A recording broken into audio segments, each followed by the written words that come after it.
welcome to our fireside chat today.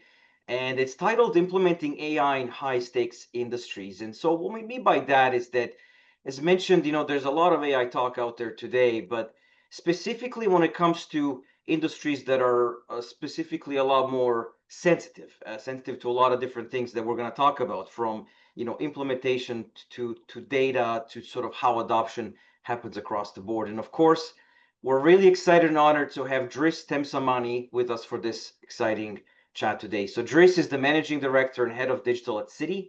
My opinion is a true pioneer in digital and technology space, and it'll be really great to hear his perspectives on all things AI. So Driss, again, welcome to the chat today. Really excited to have you here, and perhaps maybe a short intro from your end for our audience today. Now, so Mickey, thank you for the invitation. I'm very excited about this opportunity to have this chat with you. I had a previous one with your CEO, with Gary, and it was a fascinating discussion. We lost ourselves in talking about multiple topics, including AI. So I think the timing is perfect for the discussion. As you were saying, high stake industries. What comes to my mind is really industries that are heavily regulated or highly regulated, which is necessary when it comes to protecting not only the consumers, but just to make sure that these industries, as they're an important part of the economy, that they maintain stability. Stability is very important, not only for conducting business, but for any government, any country who wants to prosper. So again, the conversation around AI, high stake industries, where we are today and where we're going is timely, and I'm looking forward to it. Excellent. No, perfect. And as just before we dig into the details, just for the audience, just my introduction. So my name is Mickey Velimirovich, and I'm head of product at Alexa Translations AI. And who we are is we're a language technology platform that specializes in translations of legal, financial, and regulatory domains. So very much sort of this, high risk industries. So of course, the financial sector is a large focus for us at Alexa Translation. So it's definitely really exciting to dig into these topics today. So, Driss, Mickey, before we get started, you didn't tell me you were a guitar player, by the way. Yes, I am. Yeah, I do. And you see, there's a lot more. Actually, there's a lot more over here, which usually is a bit of a pain point with my wife of how many guitars I buy. But big part of my life, yeah. Outside of what I do from a business realm, music is a bit of a creative, I guess, shall I say, endeavor, but also quite relaxing, right? So it's been a big part of my life, particularly as I came to Canada from former Yugoslavia. Was one of those things that kind of gets you through rather challenging time when you're 14 years old and trying to set a new life in a new country. So. Yeah, that's incredible. I picked up the abstract painting in the last 2 years, and I found it to be not only relaxing, but in a way, it's a time to your point about creativity, to really not only you're just doing abstract painting, but you're thinking, and ideas just start to flow that are not necessarily tied to the painting itself. So that calmness when you find that time where you can just lower your I would say stress level and just focus on something that's creative. It's incredible how much you unlock in those moments when you're doing it. Yeah, 100%, 100%. It's just maybe a quick anecdote before we get into the AI talk is that so right here, this was my music studio for a very long time, and when COVID arrived, I had to sort of make room for working setup. And what was interesting at the time, if you remember, everybody was talking a lot about meditation and mindfulness to get through those difficult times. And I tried, and I wasn't very good at it. But then I quickly realized the music was really that, right? And so even if it's 10 minutes throughout the day, you pick up a guitar, and it's a very sort of meditative state going forward. So yeah. See, there you go. There's lots of ways to express creativity. Absolutely. From that perspective. So, okay. So why don't we kick this off with what I call sort of the basics that aren't so basic. And what I mean by that is that when we talk about AI, I think it's a term that's been applied in so many different ways, and I think it sort of carries a different meaning to so many different people. So Tris, when you say AI, what exactly are you talking about? Because I just want to kind of get your perspective on exactly what do you envision and what do you refer to when you mention words AI? Yeah, it's a great question because for many people, it is what we have experienced since 2022 when all of us got our hand on what AI is and what it can do. Similar to when we had access to the internet in 1999 with the Netscape browser. I mean, that moment where there's this infrastructure that's been there for a long time, that's been developing for a long time, and we get our hands on it as consumers or even businesses, and we start to see the potential and start to reimagine how we can conduct business with this technology or this infrastructure. So it's the 2022 is that Netscape moments we had back in 1999. But it's important to understand where we came from and how it has evolved. And personally, it helps me, and I've came up with some analogies that help me to put it in context when I speak about it to clients and even to friends. And the analogy is when AI, after academics worked for many years on trying to use technology with data to allow AI to have vision. And that's for me, it's an important milestone for AI when AI was able to see. And that's how I say it. I say AI started to see, and that is machine learning. And the machine learning part of AI where you can tell AI, give its data and give its algos where AI can see a square, then a circle, and a square, then a circle, and a square, then a circle, and it starts to see patterns. And this is that first time when AI had vision, and it wasn't just seeing patterns, repetitive patterns, but it was able to see when the patterns were not in sequence or if something broke the sequence. And this was part of the machine learning phase of AI. And of course, as AI evolved with time, and for the first time, we were able to put the Alan Turing who was the grandfather of AI 75 years ago when he said, "Can machine start to think, or can machine actually think?"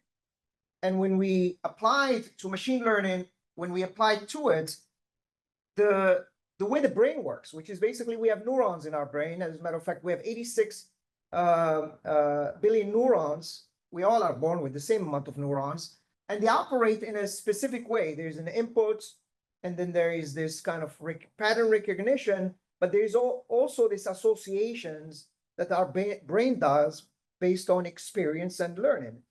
And that's how we, as babies, we start to learn to speak or walk or do things or recognize even our parents and call them by name. So that this idea of neural networks on the top of machine learning is the phase that I call. So AI was able to see or started to see, and now AI is starting to think. So AI was able to think. So we brought thinking and processing information and thinking on the top of machine learning. And this is a distinct phase of AI. And as we move forward, so not only we had machine learning, networks, which basically deep learning and all that comes in from this phase, where AI is now able to think and process information. We come to this era, which we were able to experience and live through, most of us as consumers, where AI was able to speak. So AI started to see, AI started to think, and AI was able to speak. And for the first time, we had a conversation with AI. And that's, again, a distinct era of where AI evolved without using all the technical worlds, right? I mean, we can talk about machine learning and deep learning and so forth, so on. But Gen AI, generative AI, is that part of the history where we were able to have a conversation with AI, and it was able to speak back to us, utilizing the machine learning and the deep learning neural networks, so forth, so on. And I take it now to the level because since 2002, things have evolved. And so when we talk about agentic AI and AI agents, this is where AI, not to the sense of walking, but AI is becoming, in a way, physical. It's taking actions. So what we call the do it for me economy. So when AI not only is having a conversation with you, but is able to take an action, is again a distinct era of where AI is today. And that is where again, AI start to see, AI start to think, AI start to speak, and AI is starting to walk now or do things, take actions. And it's interesting because the distance or the time that it took from AI to see, to have vision, to for it to think, and for it to speak, and for it to walk, it shrinked along the way. So from the time we had a conversation with AI, which is generative AI, to the time now AI is taking action, it's only since 2022 to 2025. So this is late 2024 to 25, where agentic AI just really takes hold of not only the conversation, the business conversation, but we're even starting to see applications and execution in this space. So it's not just theory, but it's going mainstream already with a lot of industries adopting agentic AI in their business models. So that is the analogies that I use to explain where we are with AI when I'm with clients or even around friends who want to understand what is this all about. Yeah, absolutely. And I always kind of take that November 2022 as the date that everything changed. And for those that was the release of ChatGPT that everybody could see and play with. And I think to your point, AI's been around for a very long time, and a lot of people don't really understand. Everything thinks about, oh, AI only just happened now, but realities, it's been going on for a long time. It's the applications of it right now, I think, that have changed, and I think we're seeing it. We're able to interact with it. We're able to get the value out of it, even as consumers, but also as businesses, right? Yeah. Um, And underneath all of this is pretty much the 40 years of internet adoption, not as just an infrastructure, but all the innovation from the private sector on the top of the internet that gave us a digital economy. And yeah. as a result of that, we're sitting on 300 terabytes of data that is used to train the AI that we're talking about. And so the data part is fundamental in the evolution of AI as well. And now that we have access to it as businesses and consumers, we're contributing to this training data that is required for AI to gain a level of analysis and thinking and processing that makes it intelligent for us to even extract value from it. Yeah, absolutely. And I love getting the topic of data, which I definitely wanna touch on. But before we do that, I just sort of want to get your perspective on maybe walk us through like that specific moment when AI or generative AI really clicked for you or your organization. Like what was that breakthrough use case for you where you thought, I see tremendous amount of value here? Again, the Gen AI phase, the 2022 aha moment that we all had, uh, was interesting because very quickly it became, we were all like fascinated about the technology and how personalized it could become once you interact with it, and just having a chat. But quickly we realized that it was limited because it didn't have context. So Hmm. a lot of people talk about hallucination in generative AI, and I didn't have a problem with that because I will say that if you and I are having this conversation and someone shows up late to the conversation and they had no context of what we're talking about, and yet we will ask them a question, they may hallucinate in the way they will answer the question because they don't have a context. So if you're having a chat with a bot, and let's see, with Gen AI, you're having a chat, a conversation, and let's say it's a medical conversation. It's some type of you're telling it's some type of symptoms, and it's answering you back, and there's gonna be a time where the answer may sound strange. Well, if you upload your labs to the large language model, If you upload your labs and you upload some documents, now that answer is going to become a lot more specific to the symptoms that you're talking about because you're giving it context. And so the our experience, at least in the business world, changed completely, or our view changed completely when the whole retrieval augmented generation, what's called RAG, became part of the Gen AI conversation. Because now, not only you can utilize some of this very sophisticated large language modules that have been trained on huge amount of public data, but you can ground them in a context database that will give context to these large language models. And then you can have a very curated answer, a very specific answer at a high degree of accuracy. And of course, the next step after that became, okay, how do you take action on that answer, right? So it's not only just, here's the context, give me a scenario or give me an analysis, but go ahead and take an action on that. That's where the AI agents come to play. So you really needed these large language models that are trained on vast amount of data. You needed this concept of retrieval augmented generation, which is providing context to the LLMs. And then you needed technology, in addition to the RAG and the LLMs, to action the insights and the answers that the LLMs were giving you based on the context, so that you could drive these. So we can move in this AI conversation to something that would generate impact. And there has been a lot of discussion about the use of Gen AI and AI in general, and what impact does it drive? What are the business results? What is the use case to make it actually even relevant for the investments that are required to implement it in an institution? No, absolutely, and I'm glad that you brought up the point of retrieval augmented generation. So, as an example, in our business or in our product, contextualization and domain specificity is so important, and how we are able to achieve that as well is through application of RAG. And the usual example I often share is that, for instance, a word party can be translated in many different ways depending on the context, right? So you can say, hey, I'm inviting you to a pool party, or you were talking about a legal party. So context really, really does matter.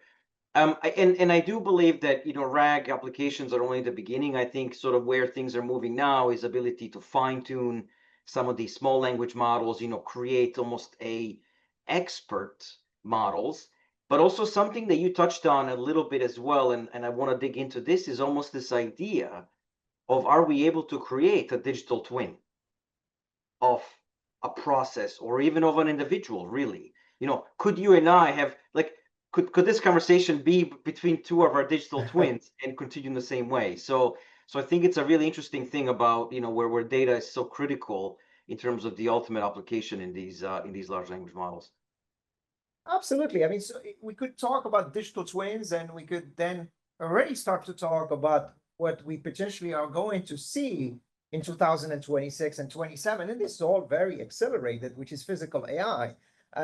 Robotics in general does not sit in a different domain than what we're discussing right now about Gen AI, large language models, and retrieval augmented generations, AI agents, vectorizations of existing institutional databases that need to actually become linked to these RAGs. And then, of course, depending on the industry, you'd want this intelligence to be physical. You'd want it to sit in the warehouse and take action. You want it to actually be in cars. You want it to be in modes of transportation and all our shopping experiences, and we can go on, but the evolution is kind of clear. So as you develop these stacks of technology that are smart, what I call the operating system of an institution, for me, AI is the OS. It cannot be another cloud with its tech stack, and let's find the interoperability with the rest of the technology we have in the institution. For me, AI has to be embedded in everything we do as an OS. So when you boot the institution, when you reboot it, or when you boot it, it has to boot up with the OS first, and that is AI. And then what do you do afterward? if that finds its way to your customer service or in a robot that's conducting a surgery in a hospital, or a car that's self-driving, or again a machine, a robot that's picking up merchandise in a warehouse, so forth, so on. The examples are, and we can go on and on. But the OS is AI, and is embedded in everything across the board. And that is where we will start to realize the benefit of AI in addition to our personal life, because at the end, we are bogged down and by inefficiencies. I mean, you and I spend our day answering emails that can easily be answered by an agent, potentially even participating in meetings where all we need is an AI agent to summarize the outcome of the meeting and giving us the information needed for us to potentially answer a question or take an action. There's so much, and many institutions, companies are already adopting AI as tools, internal tools, to do exactly that, just to make our day more efficient, to make our work more efficient. And you could extend it to the rest of your outside work life. So do you need to be the one answering certain social media posts, or even posting in social media, or doing certain things, or handling some really low level type of tasks that you can have, that potentially your digital twin may do that. And that leads us to a whole conversation about the ethical side of this. Basically, how does digital identity of an AI agent match with the physical identity of a person? Do they have the same authority? Who's the maker? Who's the checker? It takes us to a whole level of discussion where we may need additional tools, additional technologies to fulfill that promise of digital twins in both personal life as well as work. No, for sure. And oftentimes, I know we always talk about, I wish I could be in multiple places at the same time, right? Because we have so many demands put on ourselves, and I think that reality is probably closer than we think. But so kind of going back and talking about data, I mean, it really sounds like data is going to really be quite important aspect of making sure that these various AI systems are performing in the right way, whether they're, to your point, not hallucinating, or they're taking form of a individual that we're sort of trying to make a twin of. So, in my previous life, you touched on a little bit on self-driving cars in the automotive technology space. We even then talked about, data is the new oil type of thing, and that was a number of years ago, and I do think that's even more so now. But so, do you think that the data is really truly going to become a strategic asset for firms going forward? It's it already is. If you look at the geopolitical situation, and you really cannot separate geopolitical from social economic, it's all coming together. This whole digital economy, and even the evolution of the form of money itself, and the financial market infrastructure, and we talk about tokenization and many other things. This is all part of a consolidation of what we used to look at separately in the past, being coming all together. And within this mix of multiple domains, or what we may even call world orders, and how we rank countries globally, either through economical indicators, potentially military, potentially technology, so forth, so on, right? This rankings that we do, digital is really bringing it all together as well. And so you cannot separate countries that are advanced in their AI in the way you look at these countries separately than how you look at their economy.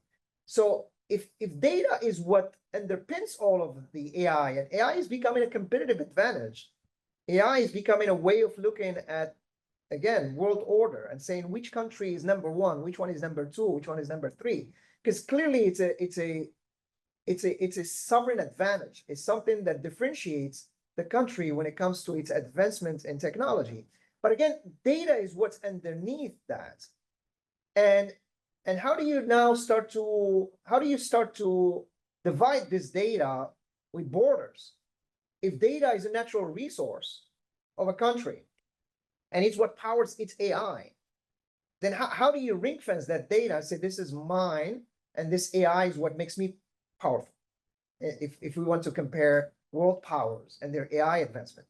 So, are we going to have a scarcity or an abundance type of approach? Is data going to be a way of looking at AI in an abundant way, or is it going to be scarcity where it's again back to the mindset of this is a natural resource and it exists in my country underneath earth, right? So it's something I have to extract like oil or gas. But it is an advantage. It is an advantage of a country. And AI is becoming a way of competing in the global economy. So I would say this is something that's going to get settled as we move along in the advancement of AI. Will there be collaboration or will there be competition? And if we are going to talk about collaboration, then data will be something that we use as an abundant resource. If there's going to be competition, then data will be looked at as a scarce resource. And that will slow down the advancement of AI in many ways. Yeah, that 100%. And I do think that there's always going to be that question from probably firms if they do believe it's a, and even at a firm level, and to your point, at a sort of a geopolitical level, if the data has value, do you just say to yourself, well, you know what, there's ways to monetize this, let's make this into a business model, how we can actually create value. But I'm not so sure. So it depends at this point where it's going to go. But I think the other thing is, I'm sure that you've seen already as well, is the idea that majority of these foundational models have essentially almost run out of data. They have so much of it that now the idea is, can we create synthetic data to keep training these models for further enhancement of the data aspect? And so the question becomes, how good of data will that be? And will that put sort of negative effects on what we're able to achieve with that? But so Absolutely. I mean, if AI, in the analogy I shared with you, from AI start to see to AI start to think to AI start to speak to AI starts to walk. When AI starts to walk, when basically AI becomes agentic and it becomes physical, and it will start collecting its own data from the experiences it's going to have. So we're not going to be limited to the data that we have that scraping the internet. We're gonna have new data created every second by AI that's having its own experiences. And I believe that is the transition from what we call weak AI to strong AI, because we are still in the era of weak AI. But when AI has not only data it's been trained on, but data that it creates itself by experiencing the world with its own senses, then we will start to move to strong AI. And that's when some of the experts in this space start to talk about this artificial general intelligence, where AI will have its own thoughts and its own ways of doing things, and it will start to create potentially new forms of energy. It will start to cure diseases. It will start to solve serious problems, world problems. To your point, right now, it's just being trained. We're scraping the web and we're training AI on that data. But we will cross that line when we run out of that data, but we will have new data that none of us created, but AI created by experiencing the world. And it'll be fascinating when we cross that line, because the potential for extracting value from that to add to progress at the world stage level, and for businesses to achieve impact, is when we're going to unlock whole new innovation and flows that don't exist today. The same way we unlocked flows in the digital economy as part of the internet, like the creator economy or the gig economy, things that did not exist without the digital economy, which is a result of the internet. Just imagine what can be created with that weak to strong AI type of advancement. Absolutely. And I do believe that, going back to artificial general intelligence, I mean, not to get into that topic right now, but that's usually on everyone's mind as well, because the thought is, will these systems get so advanced that they're able to create not only content but also thoughts and reasoning beyond sort of what we can control. So that's yet a topic that's interesting. But I want to bring it a little bit to more of the data. When we think about data, not necessarily what we to kind of use to make these systems better performing, but sort of what I call the other side of data, and that is, a lot of, and at least we face this, as I'm sure many industries as well in terms of adoption, is always this notion of, well, what happens to my data? So if I am using AI tools and AI products, I'm interacting with the product I am putting in, potentially company data, also potentially even the customer data. So I guess maybe the elephant in the room, like what actually happens to sensitive data, particularly let's say in the financial industry as they go through AI systems? Is there sort of anything that you can share in terms of to explain this to anybody who's nervous about what happens to it? So I think it's across industry. Look, I mean, if you're in the airline business or if you're in the healthcare business, I mean, it doesn't get. I would say we should not potentially rank the criticality of one industry versus another one, because there are some that who are extremely sensitive, especially when it comes to personal life and when it comes to your health, or yeah, finances are important, your money, your health, and we could go on the list. But in general, there are some fundamental uh, best practices and processes that a company needs to go through to have a strategy around AI, Gen AI, agentic AI, so forth, so on, or even using retrieval augmented generation, vectorization of institutional databases and all that. And the most important one is when you go on a cloud type of architecture, right? So before we even talk about AI, many companies today are making a decision to go to public cloud. And when you have a strategy to go to public cloud, it's the same as when you have a cybersecurity strategy, or when you implement controls in the way you manage your data. There is just hygiene, things you have to think through to be able to have a sound business model when you move to the cloud, to a public cloud. So if you have done that step to move to a public cloud and you have the proper controls around your data, and you do the right partnerships, and you classify your data by risk, so that you know what is it that you're transmitting outside beyond what's beyond your firewall to the public cloud, again in a tunneled way, with the right partner who can demonstrate that they have the right controls.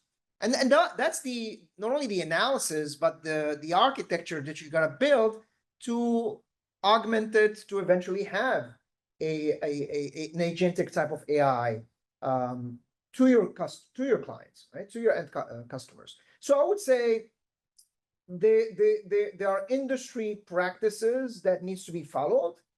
They're very technical, but again, you just don't go from on-premise to off-premise and directly and doing agentic AI, right? I mean, there's got to be steps that you need to go through, that by the time you are off-premise and you're on a public cloud and you are running applications with the right partners that provide you the right peace of mind when it comes to security and how data flows and how it's stored, so forth, so on, and the proper audits and checks and balances, then you're ready to make that next step to connect with an LLM and have a Gen AI type of a solution built into your institutional applications and corporate platforms. And of course, when you do the agentic part, that works the same way. So no one that will do that will put its business at risk unless they go through those steps. And if they are out with a live application or a solution or a product, that means they've gone through the process and they've done it. And let's not forget, there are industries who are highly regulated, and they will not be allowed to do that unless they get authorization to do it, right? So on the top of doing the homework and following the process and doing it right, technically using the proper architecture, then you still have to go through a certification process, an authorization process. And that's, by the way, it's true for any product, especially in the financial industry. For any product, you just don't launch financial products unless you follow these steps and get the authorizations, so forth, so on. So I would say we shouldn't put Gen AI or AI as a reason for doing this or as a reason of not doing this. We should just follow the model that allows you to go in production in a way that provides not only a peace of mind to your client but to your regulator, and it makes you a trusted entity by doing so. No, that's a great articulation of it. And a lot of this comes from a lot of conversations that I personally have with not only our clients but leaders in the space. And it's this notion of closed source LLMs being a bit of a black box. Nobody knows what happens to my data, meaning what happens to my input, what happens to the output. And I do think that certain organizations that build these foundational models have been very good in terms of providing that transparency. But I think to your point, I think that's exactly what companies need to think through, is that it isn't necessarily a fearful part of saying, I do not trust this, but it's more of understanding the entire thing, beginning to the end, of all the components that go into the solution to be able to then assess Absolutely. exactly what the risk is. So sort of tied to that, especially in our industry, when we think about translation, there's been a little bit of this shift to start to think, can we actually create value by employing small language models and open source models that are able to be downloaded and even fine-tuned, that are basically local on-premise run, versus really relying on some of these closed source models. So and this is a general question, whether financial industry or in general your opinion, are you seeing more of these applications? Are we seeing more things that even clients are saying, look, maybe there's a way for me to host this on premise if it's a smaller model, and I'm almost sort of giving up a little bit of the power and the abilities a large model can do, so I have this secure idea or secure platform that I can rely on. I think that we shouldn't leave anything off the table. I think there should be partnerships with companies who are heavily investing in the space of AI for these large language models. They're not cheap at all. They require a lot of energy, a lot of GPUs, a lot of data, and a lot of experts and expertise from a human capital perspective. So they need to be. We have to partner up. It's got to be taken as a service. We need to pay for it as a service, and so intelligence as a service is something that we need to get used to. Of course, following the proper architecture and security, and making sure that trust is built in the way we do this, so that we can drive the adoption by making sure that there are no failures where people may lose trust in the solutions. But not to take off the table the idea that small language larger language models that are open sourced, or they're every day we have many that require less GPUs and can do specific tasks, and especially when we go agentics, I think in the use of agentic AI, especially when we have you talked about the box that we don't know how it works. But the traceability aspect, just to understand the chain of thoughts and have a maker checker process where we can see what it's doing and we can validate that.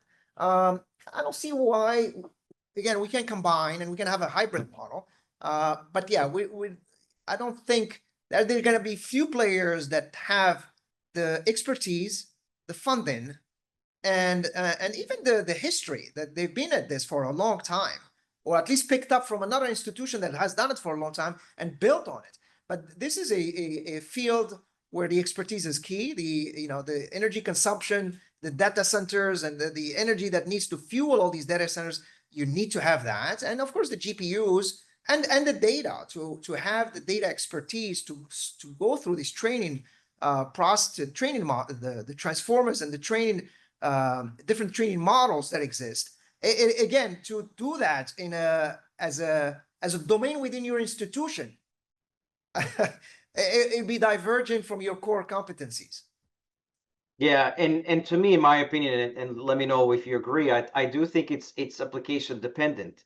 Not everything can be solved with a small language model that's on premise, right? I think there's going to be use cases where it makes sense, and those use cases where it certainly doesn't make sense. So So maybe that's a good segue into, we talked a lot about, starting with sort of what AI is and how it's evolved and importance of data, bit about the models themselves, but maybe what I'd love to know is sort of what does AI actually look like in action? So what are we seeing in terms of the applications of various parts of the business?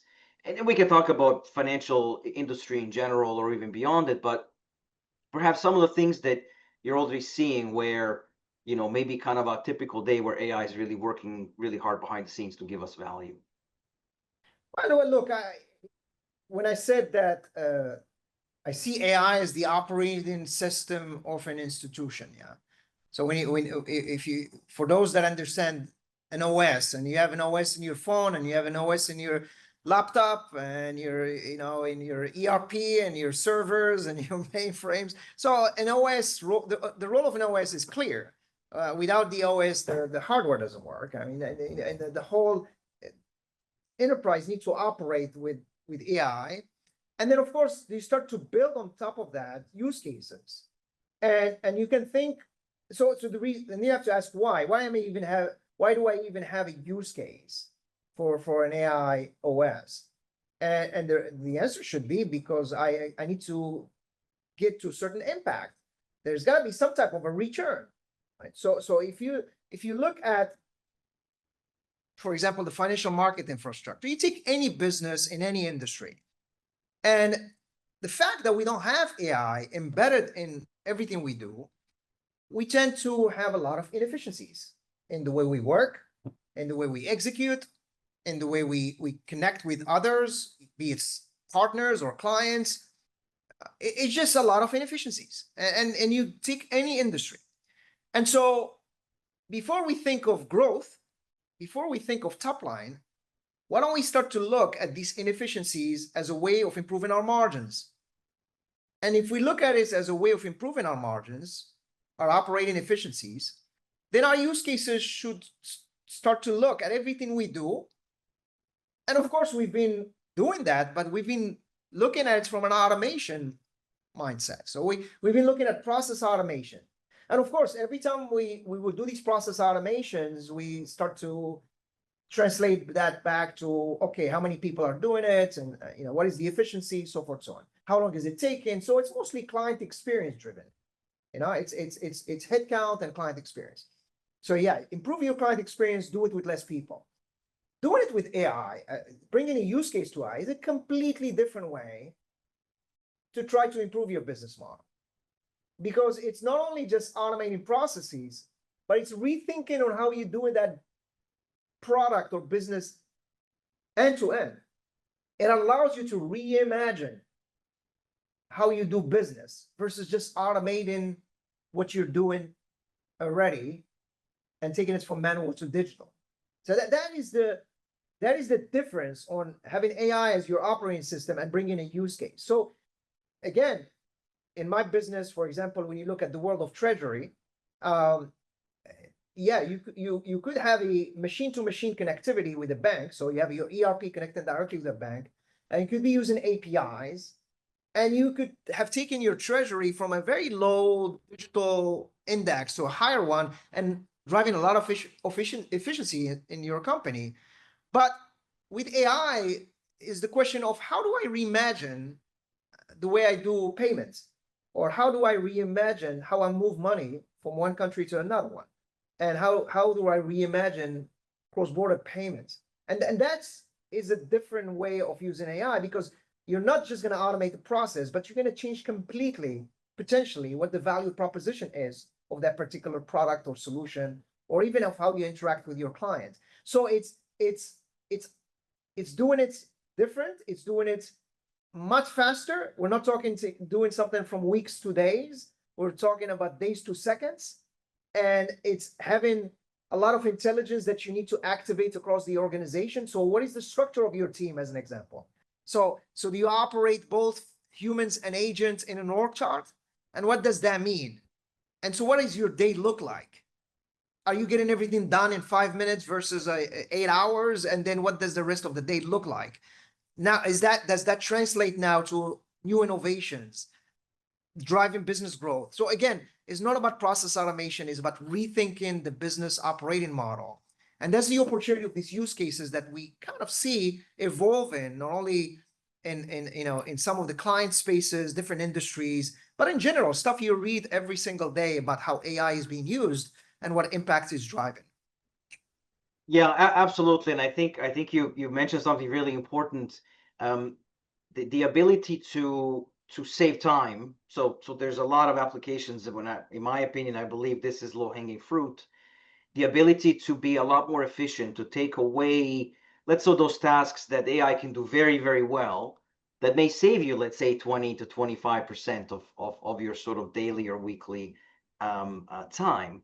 But then in a lot of examples, a lot of cases where I speak to people, they're almost saying, but what do I do? I mean, I feel bad that I'm saving all this time. AI is helping me.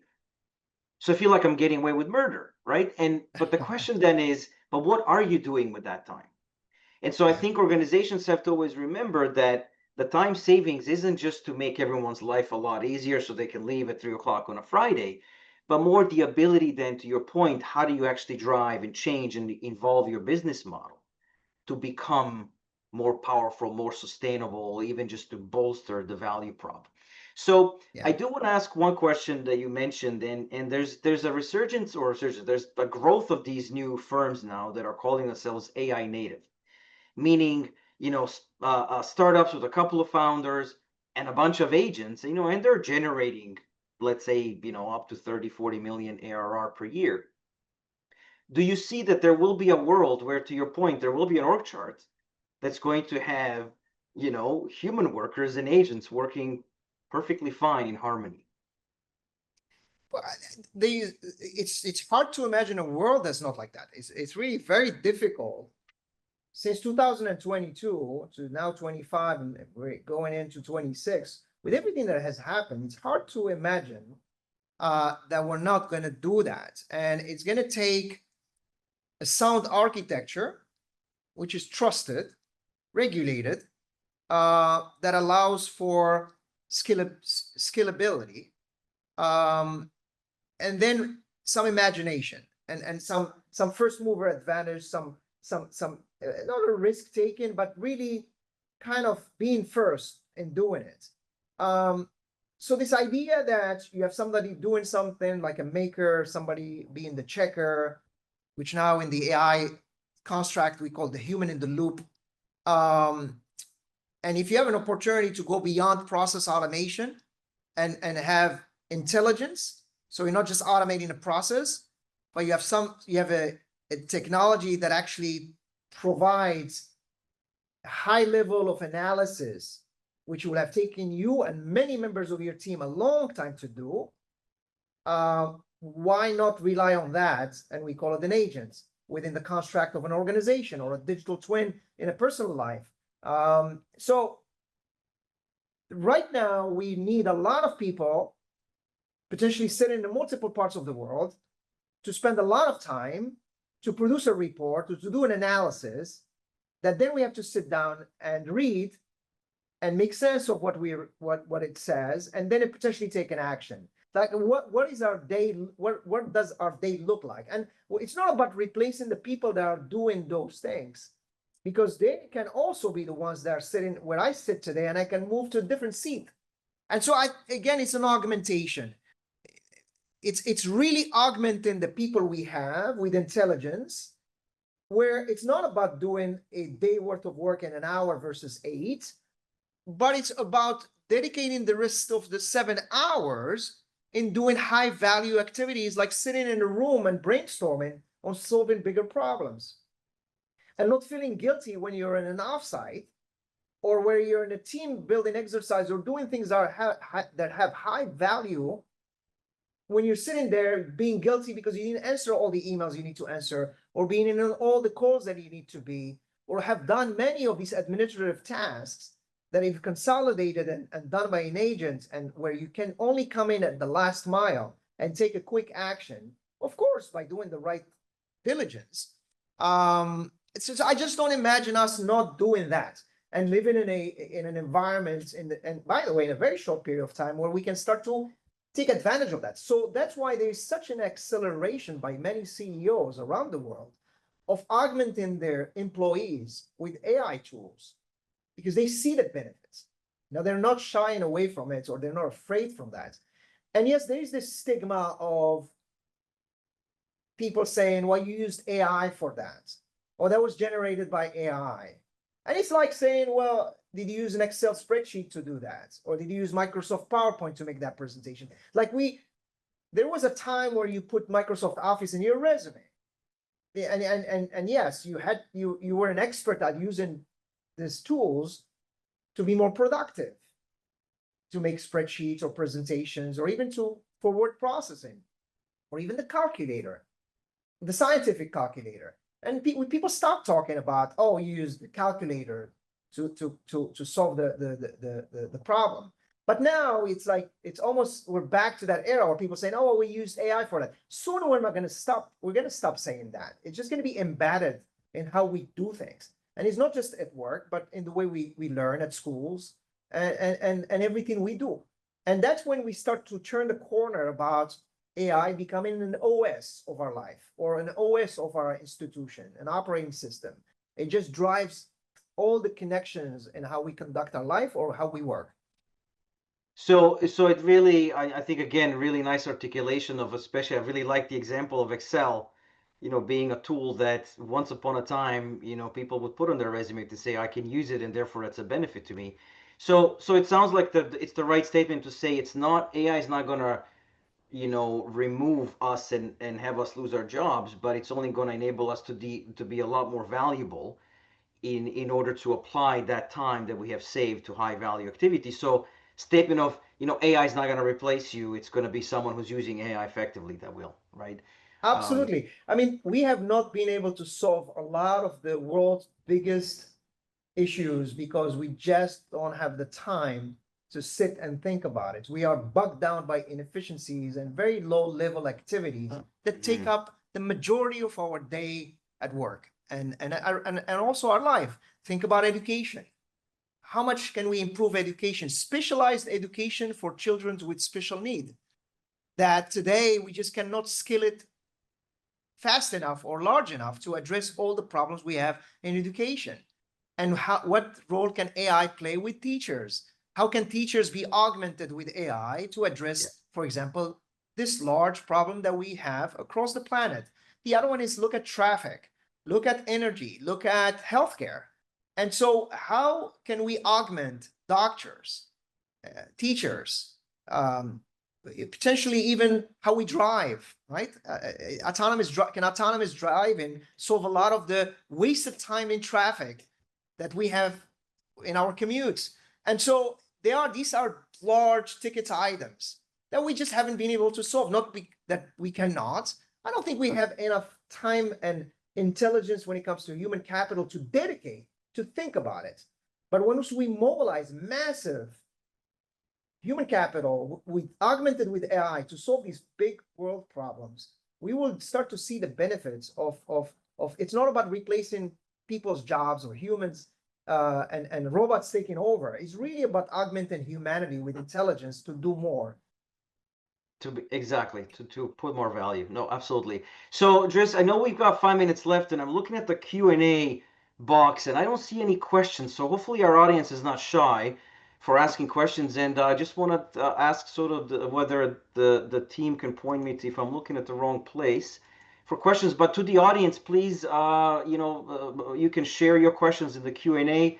Anything you'd like to know before our time runs out in the next 5 minutes. Um, but perhaps while we sort of wait for that, Driss, maybe we can sort of close off the chat and maybe just your final thought on this whole conversations we had, and maybe summarize and sort of what gets you most excited about this future that we're building uh, with AI. Look, I'm very excited about the intersection of AI with tokenization. Uh, Being a banker and relying on a financial market infrastructure that we use to move value, we haven't been able to solve a lot of the again, inefficiencies that we currently have globally. For example, digital identity. The fact that money moves separate than identity, and you have to literally establish identity with physical paper to be able to attach it to a transaction and be able to then do it in a sound way. The fact that transactions move separately than the information on the transaction. So by the time I settle a payment, I have to go somewhere else to get you information about who paid, how they paid, when they paid, all of the what they paid for, all those details that now are sitting somewhere else that have to be attached to that payment to be able to reconcile. So there's a lot of, I would say, infrastructure modernization that's taking place in the form of blockchain and tokenization. That once you have that and you bring AI, so once those two merge, once a blockchain, tokenization, so forth, so on, merges with AI, at least in my industry, and of course, my industry touches everyday life. There's nothing we do when it comes to acquiring services and value and goods that doesn't require payment. So of course, it's going to affect everyone. And to have a programmable infrastructure tokenized that now uses AI, it's just going to activate the whole economy. And I'm very excited about that. So tremendous value there. Oh, absolutely. So we do have one question real quick, and that is, will AI ever be trusted to make strategic business decisions without human oversight? Well, look, there's this, as I said, we are in the weak AI. We eventually going to move to strong AI. And there's this idea of super AI, which it's called the event horizon. And that's when you're at the black hole and there is no physics and there is no science, nothing applies, nothing that we as humans have understood as sciences applies when you're at that event horizon. And that's really a question that is in that layer, right, of this super artificial intelligence. No one really can understand what that means. I mean, we can understand strong AI versus weak AI, where, as we said, AI collects its own information through experience in the world and starts to have answers that we didn't give it through training data, and it's through reasoning that came up with an answer, but it actually got new information that we didn't have, or at least processed that information in a way that we didn't train it on. So I would say we need to cross that phase. And once we cross that phase, we may start to imagine what the next one, this artificial super intelligence, where again, there are no humans. But not only I don't have an answer, but I believe that the promise of a strong AI is potentially what we can dream about, because we are still in the weak AI. But if we want to dream, let's dream of strong AI where human and AI collaborate. It's an augmentation. It's what I call an Iron Man suit that each one of us has in our closet. And we wake up every day and we put our Iron Man suit and we have these powers. And it's fascinating just to think about that. And then, of course, we can afterward imagine what potentially our life would be where we don't do anything. That's amazing. That is one of the greatest conclusions I've heard. I love the idea of a suit that we can put on and really have these extra superpowers that we never had before. So on that note, we are at time. So Dries, thank you so much. Really appreciate you be here with us and sharing your insights and your thoughts. This was really insightful, really helpful, and hopefully for the audience as well. So just wanted to say a big thank you from all of us for doing this. Well, thank you very much. I don't know if you noticed, but the sun is shining in Buenos Aires. It's hitting me from this side. Beautiful weather, and thank you for hosting me. It's been a pleasure. Great conversation, Mickey. Look forward to having more in the future. And yes, I encourage everyone to be curious, be passionate about the topic. It is something that's going to be embedded in our day-to-day life, in our work, and everything we do. And it's not that hard to go out there and just learn as much as you can and start using it. Yeah, absolutely. No, perfect, perfect. Thank you so much, Riz. And just before we close off the talk, and again, a big thank you to all the participants.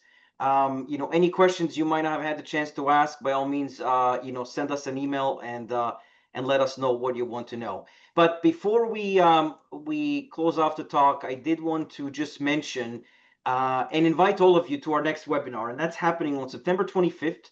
And it's called Driving Growth: Competitive Business Development Strategies for Legal Professionals. So we're going to be joined by industry leaders like Ryan Middleton, Allison Harnick, Franz Denai, and our moderator, our very own CEO, Gary, for a powerful 90-minute session that should be full of practical insights on business development really in today's legal market. And of course, a lot of talk about AI. So right there, you see a QR code. You can scan it right on the screen and use it to register for this. So again, thank you so much. Thanks everybody, and wishing everyone a lovely day. And if there's any questions you've had that we weren't able to answer, let us know. We'll be more happy to do so. To everyone, have a wonderful day.